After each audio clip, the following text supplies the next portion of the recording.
chers participants. Salut, un coucou à nos collègues qui sont en ligne aussi, Saliha, Iman et M. Hajla aussi. Donc voilà, pour cette journée d'études qui porte sur les contextes, j'ai choisi d'aborder un sujet d'actualité, on va dire une polémique. Je salue Hania aussi qui vient d'arriver.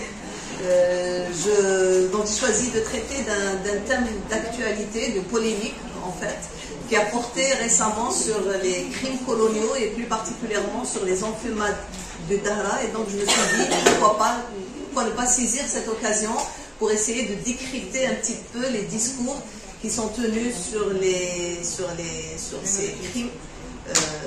Ces crimes contre l'humanité, ces crimes coloniaux, dans un contexte particulier où les relations sont tendues entre l'Algérie et la France, mais aussi dans un contexte international où il y a de plus en plus, où il y a un discours, on va dire, extrémiste, une montée d'un discours extrémiste sur le plan international, voilà, des formes de xénophobie, mais aussi d'islamophobie, que l'on voit aujourd'hui et tous les jours peut-être dans les médias, et notamment dans certains médias, on va dire, d'extrême droite, on peut les qualifier comme ça, même si, je ne sais pas, j'ose cette qualification. Alors l'intitulé de ma communication, c'est les enfumades du Dahra dans les discours négationnistes des médias mainstream d'extrême droite. Alors dans un premier temps, je vais donner des éléments de contextualisation historique pour rappeler un peu en quoi consistent ces enfumades du Dahra, et des éléments aussi par rapport à l'événement, comment il a pris forme dans les médias. Cette évocation des enfumades a été faite par un journaliste français qui s'appelle Jean-Michel Apathy. La polémique a eu lieu du moment où il a comparé ces enfumades du Dahra avec ce qui s'est passé en France, donc le massacre de Oradour-sur-Glane en 1944. C'est en réalité cette comparaison qui n'est pas passée. J'utilise une expression familière pour dire les choses comme ça. Mais ce n'est pas tant le crime colonial qui a posé problème, mais c'est la comparaison avec le massacre nazi qui n'a pas plu aux médias, on va dire, et aux acteurs des médias officiels, on va dire, ou mainstream. Voilà. Donc je rappelle aussi le contexte diplomatique entre la France et l'Algérie, mais aussi le contexte international marqué par des guerres importantes. Et je vais surtout m'intéresser à cette forme de négationnisme qui est assez récurrente dans les discours, mais cette fois-ci ça va être sur la radio RTL et d'autres médias, mais je vais m'arrêter à RTL aujourd'hui, parce que voilà, et ça a donné, en fait on va voir comment la polémique est partie, mais on va pas voir la polémique parce que ce qu'il y a eu après, c'est beaucoup de publications, beaucoup d'émissions télévisées autour de ces déclarations de Jean-Michel Apathy. Donc pour ceux qui ne connaissent pas les éléments, donc quelques éléments de contextualisation historique par rapport à ces enfumades du Dahra. Donc c'est les enfumades qui ont eu lieu le 18 juin 1945 dans la ville de Mostaganem. Il y a eu entre 700 et 1000 personnes tuées. En fait, les enfumades consistent à mettre le feu aux entrées ou à l'entrée des grottes et voilà, asphyxier les gens qui se réfugient ou qui s'étaient réfugiés dans cette grotte. Ça s'est ainsi passé dans la région de Ouled Riah. Et il y a eu, donc on a estimé les survivants, les morts à 700 et à 1000, entre 700 et 1000, et les survivants à 2 personnes d'après les témoignages, voilà, les témoignages des survivants qui étaient d'eux, et c'est eux qui ont témoigné, qui ont raconté ce massacre. Alors tout est parti d'une injonction, on va dire, du général Bugeaud qui a dit: si ces gredins se retirent dans leur caverne, imitez Caveniacos Béa, enfumez-les à outrance comme des renards. Donc il y a eu auparavant d'autres enfumades dans la région de Ain Bran, du côté de Chlep. Et là aussi, il y aurait eu aussi des enfumades, mais certains historiens algériens contestent ceci et disent que vu la géographie du lieu, on n'aurait pas pu se réfugier dans cette grotte. Elle était assez étroite pouvoir contenir des personnes. Donc on est aussi dans un moment donné historique où les généraux essaient on va dire, d'exagérer un peu leur haut fait entre guillemets, donc c'est peut-être un peu exagéré, et on dit que les seules enfumades qui a eu lieu dans l'Oranie, c'est vraiment les enfumades de Dahra. Alors les deux tribus donc des Sbeha et des Oulad Riyah ont été accusées donc, de soutenir le résistant Boumaza et l'émir Abdelkader dans l'Oranie. C'est pour ça qu'ils ont été poursuivis. Donc là, on a des réfugiés dans une grotte en 1958. C'est à peu près à ça qu'avaient ressemblé les enfumades, ou que ressemblaient les enfumades de Dahra. Et donc du côté gauche, ça, c'est les gravures de Joanneau. Et pour lui, c'est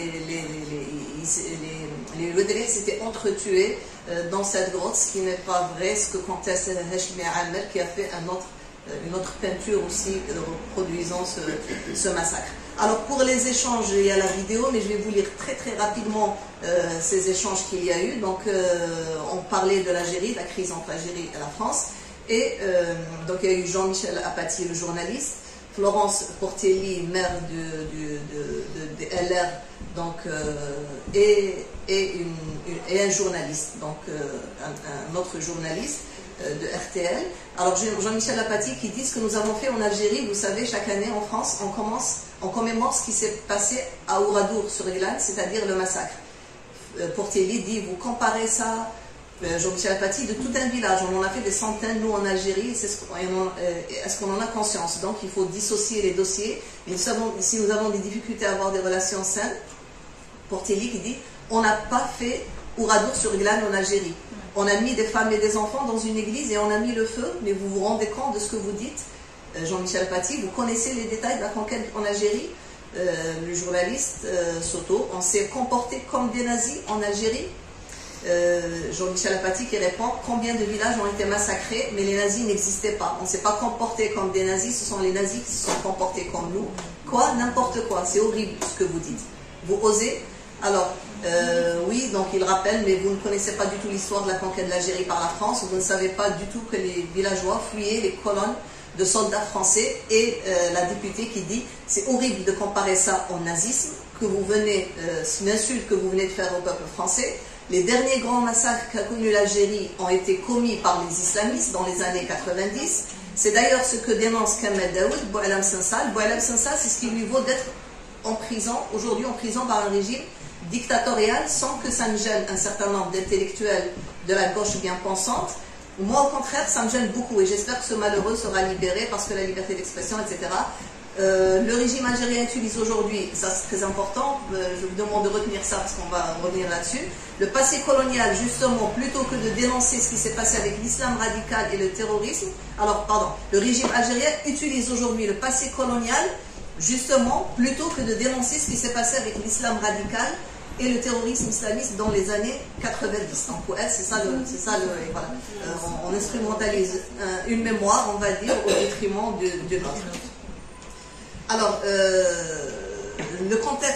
le contexte diplomatique entre la France et l'Algérie, donc je rappelle qu'il y a eu des tensions suite à la reconnaissance le 31 juillet donc, 2024 de la souveraineté du Maroc sur le Sahara occidental par la France.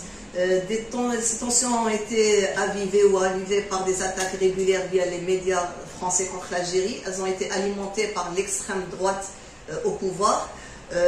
On a vu aussi l'interpellation et la condamnation de l'écrivain Boualem Sansal, qui a aussi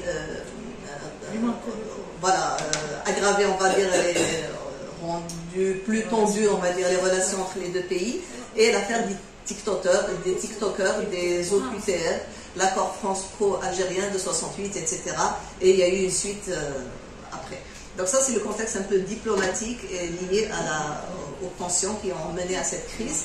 Alors pour le négationnisme, parce que j'estime qu'en réalité, on a tenu un discours négationniste sur ces enfumades, sur les crimes coloniaux. Alors je ne vais pas tout passer en revue, je vous donne quelques définitions, mais la plupart des définitions que j'ai retrouvées sur le négationnisme sont des citations qui réfèrent à la Shoah, voilà, au crime nazi. Donc même dans des discours, même dans des écrits scientifiques, faits par des universitaires, mais dans des revues aussi qui sont financées aussi par des associations de victimes de la Shoah, etc. On retrouve ces écrits. Donc, juste peut-être la première définition, au sens strict, le négationnisme est la doctrine niant la réalité du génocide des Juifs par les nazis, notamment l'existence des chambres à gaz. Par extension, le terme désigne la négation d'autres génocides et d'autres crimes. Mais c'est le crime par excellence que désigne le terme, donc le négationnisme. Donc c'est vrai de nier le crime, le péché originel ou le crime originel, on va dire ça comme ça. Voilà. Après, il y a d'autres définitions, je vous laisse regarder. Je passe, je crois, rapidement. Donc le négationnisme, il est lié au révisionnisme. Dès qu'on fait dans le révisionnisme des faits historiques, on peut aller jusqu'au négationnisme. Et on fait aussi de la désinformation à côté. Donc la désinformation, c'est de fournir des informations qui peuvent induire en erreur. Le négationnisme, il est souvent aussi associé au complotisme. On peut parler aussi de négationnisme d'État, c'est quand c'est un point de vue, on va dire, une position officielle. Un complotiste, c'est quelqu'un qui conteste une version communément admise, mais communément admise dans le discours ou par le discours officiel ou par les médias aussi, au service des officiels ou des gouvernements ou des lobbies aussi. Alors, pour ce qui est de notre séquence qu'on vient de voir, la question que je me suis posée, c'est qui, un peu à la Fishman, qui nie quoi, comment et pourquoi. Alors, qui nie, c'est l'extrême droite, par son représentant politique, mais par les journalistes de RTL. On s'adresse à qui? À un chroniqueur, mais par ricochet aussi au public. Un chroniqueur, à la différence d'un journaliste, c'est quelqu'un qui jouit d'une certaine liberté de ton, une liberté pour aborder les sujets d'un point de vue personnel, et on n'exige pas de la neutralité, de l'objectivité de la part d'un chroniqueur à la différence d'un journaliste. Alors, Jean-Michel Apathy, c'est un chroniqueur critique. Alors, qu'est-ce qui est contesté? Ce sont les crimes coloniaux ou les enfumades du Dahra. Comment, par quel procédé et pourquoi? Alors, comment, par quel procédé? Par le procédé assez simple, on va dire, de la réfutation et de la négation. On n'a pas fait Ouradour sur Glane en Algérie. À côté toujours, pour le corpus, on a mis des femmes et des enfants dans une église et on a mis le feu. Mais vous vous rendez compte de ce que vous dites? Quoi? N'importe quoi? Vous comparez ça? C'est horrible de comparer ça au nazisme. Vous osez? Alors, il y a ici de la discréditation, de la disqualification de l'autre, en rendant ses propos, on va dire, irrecevables, ridicules, abjects, voilà, à la limite. On rend aussi les propos de l'autre insensés, dénués de sens, de logique, de raison. Il y a une interjection interrogative qui marque un étonnement qui est fin, c'est un étonnement sincère, on va dire, dont la valeur pragmatique est de mettre en doute les propos énoncés, voire les réfuter en employant ce temps. L'argumentation des valeurs aussi, il s'agit d'une comparaison qui est perçue comme étant immorale. C'est une faute morale qui aurait été commise par le chroniqueur.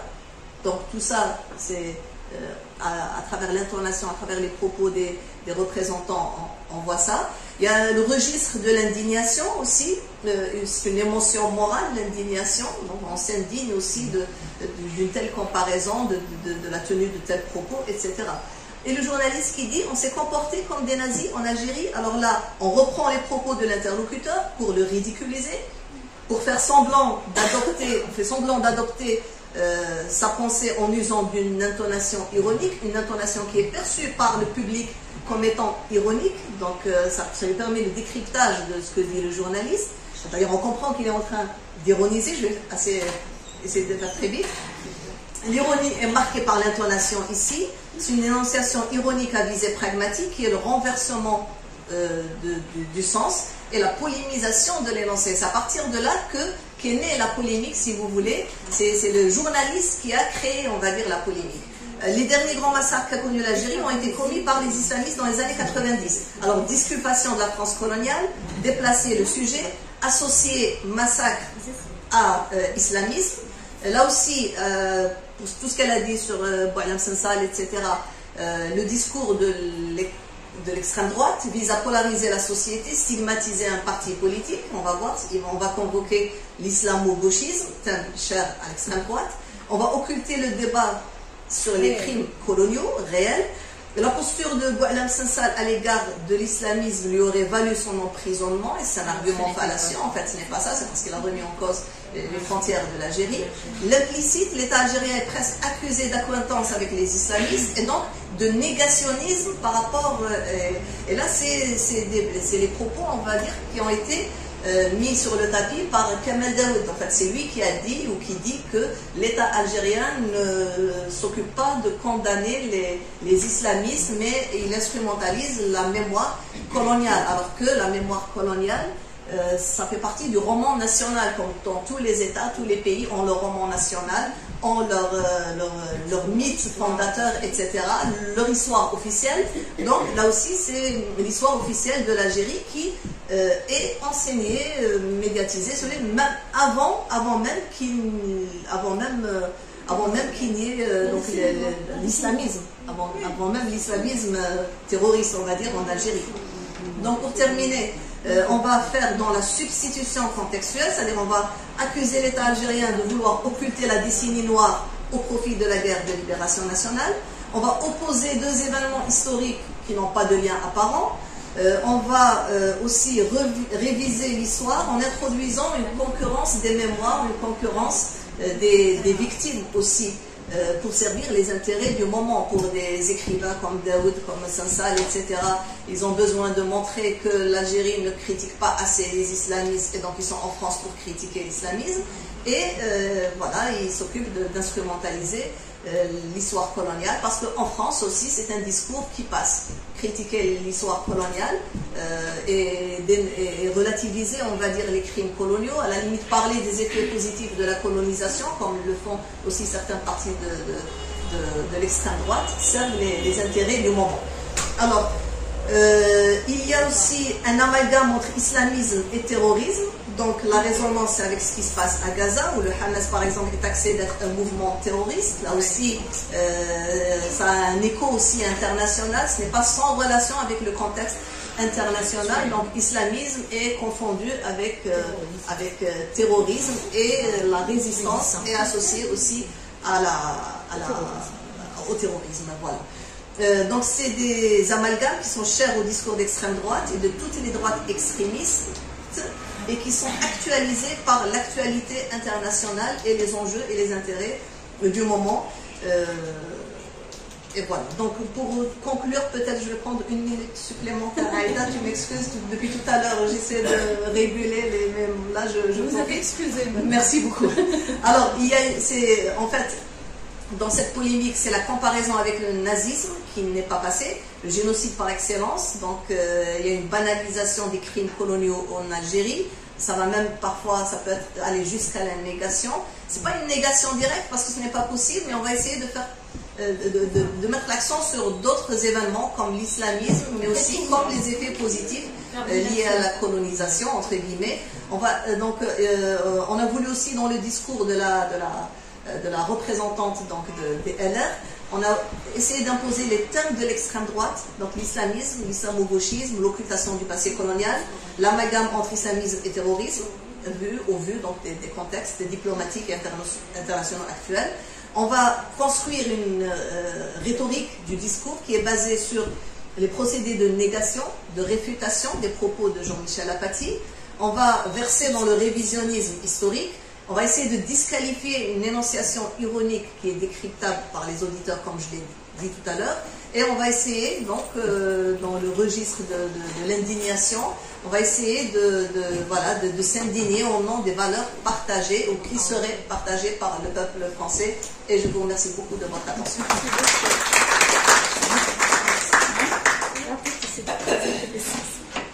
Nous vous remercions, professeur Chachou, pour cette communication essentielle sur les enjeux mémoriels et médiatiques des enfumades de Dahra.